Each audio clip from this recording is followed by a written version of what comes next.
Hello friends, आज मैं बनाम ये गाजर और नेमु टेঙা आचार। गाजरखिनि मैं और नेमु टेঙাখিনি मैं ভালদৰে ধুই লৈছোঁ। या मैं সৰু সৰু টুকুৰা কৰিম। এতিয়া গাজৰ নেমুখিনি মই এনেকুৱা সাইজত সৰু সৰু টুকুৰা কৰি কাটি ললোঁ। এইখিনি মই ভাপত দিম, অলপ ভাপত সিজাম। কেৰাহী এখন লৈছোঁ মই। ইয়াতে মই এনেকুৱা ধৰণৰ এখন বাচন লৈছোঁ ভাপত দিয়া। এই বাচনটো খুব ধুনীয়া, ভাপত ধুনীয়াকৈ বস্তু সিজি যায়। এতিয়া মই গাজৰ নেমুখিনি ইয়াতে অলপ সিজিবলৈ, বেছি নহয়, গোটেইখিনি দি দিম। ঢাকনি এখন মই লগাই দিছোঁ। গাজৰখিনি সিজোৱা হৈ গৈছে, এতিয়া নমাই দিম। এনেকুৱা ধৰণৰ এখন কটন কাপোৰ ল'ব।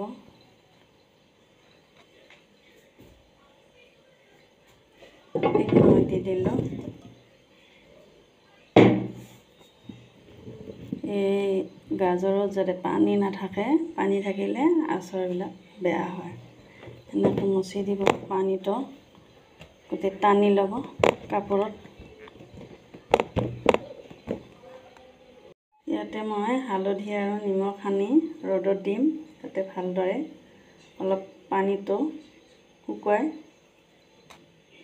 আচাৰত দিয়া মছলাৰ কাৰণে মই লৈছোঁ ধনিয়া ডাঙৰ এখন, এনেকুৱা ধৰণৰ ডাঙৰ চামুচেৰে এচামুচ, আৰু জিৰা দিছোঁ 1.5 চামুচ, আৰু চফ দিছোঁ 1 চামুচ, আৰু এই মেথি দানা 1 চামুচ দিছোঁ সৰু, তিতা লাগে যিহেতু কমকৈ দিছোঁ মই। আজৱাইন দিছোঁ 1 চামুচ, আৰু শুকান জলকীয়া 4-5টা লৈছোঁ, আৰু মই বগা বেহাৰ লৈছোঁ, সৰিয়হ 2 চামুচ। মছলাখিনি ভুনাৰ কাৰণে মই এনেকুৱা ধৰণৰ ননষ্টিকৰ এখন কেৰাহী লৈছোঁ। ইয়াতে মই দি দিলোঁ চব।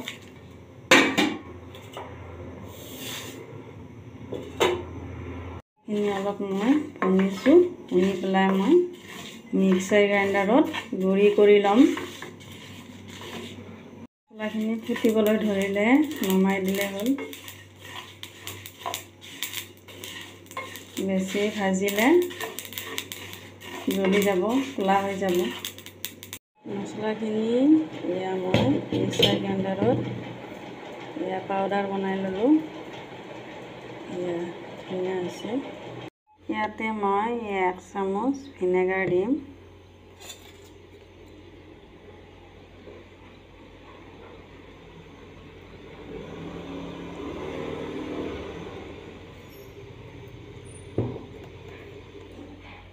মই পিছা মছলাখিনি ইয়াতে দি দিছোঁ।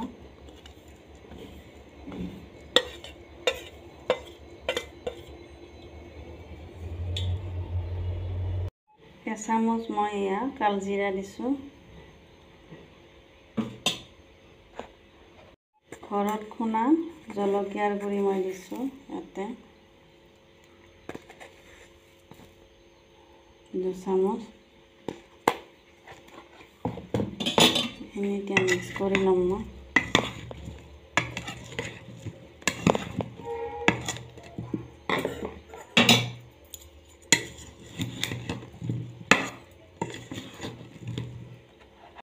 সৰিয়হৰ তেল মই গৰম কৰিছিলোঁ কেৰাহীত, ধোঁৱাওলা গৰম কৰি ল'ব, তাৰপিছত ঠাণ্ডা কৰি ঢালিব। ইয়াতে মই তেলখিনি ঢালি দিম।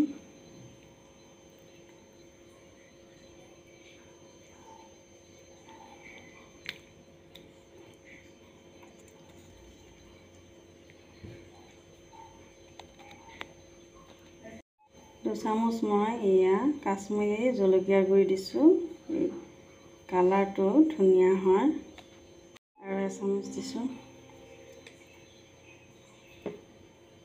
গোটেইখিনি ধুনীয়াকৈ মিক্স কৰি ল'ব এনেকুৱাকৈ।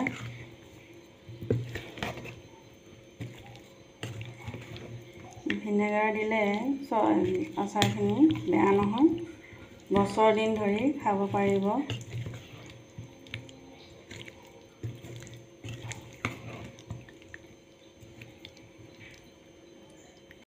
চামুচ মই আমচুৰ পাউডাৰ দিছোঁ। এয়া এইটো দিলে টেঙা হয়, বহুত টেঙা যদি আপোনালোকক লাগে তেতিয়াহ'লে এই পাউডাৰটো 1 চামুচ দিব। দেখিছেনে কালাৰটো কি ধুনীয়া হৈছে আৰু কি ধুনীয়া মছলাখিনিও আমাৰ ধুনীয়াকৈ মিলি গৈছে আৰু খাবলৈ বহুত সোৱাদ হয়। ভাতৰ লগত বহুত সোৱাদ লাগে আৰু ৰুটিৰ লগতো খাব পাৰে। আচাৰখিনি মাজে মাজে ৰ'দত দি থাকিব আৰু আইনাৰ বৈয়ামত ভালদৰে ধুই শুকুৱাই থৈ দিব আৰু মাজে মাজে ৰ'দত দি থাকিব, বেয়া নহয়, ধুনীয়া হৈ থাকিব।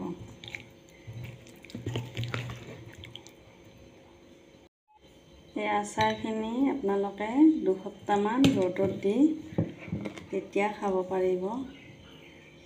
তেতিয়া ধুনীয়া অলপ মজিব। এনেকুৱা ধৰণে বনাই খাওক, বহুত সোৱাদ লাগে। আৰু যদি ৰেচিপিটো ভাল হৈছে তেতিয়াহ'লে এটা লাইক কৰিব আৰু কমেণ্ট কৰি জনাব পাৰে।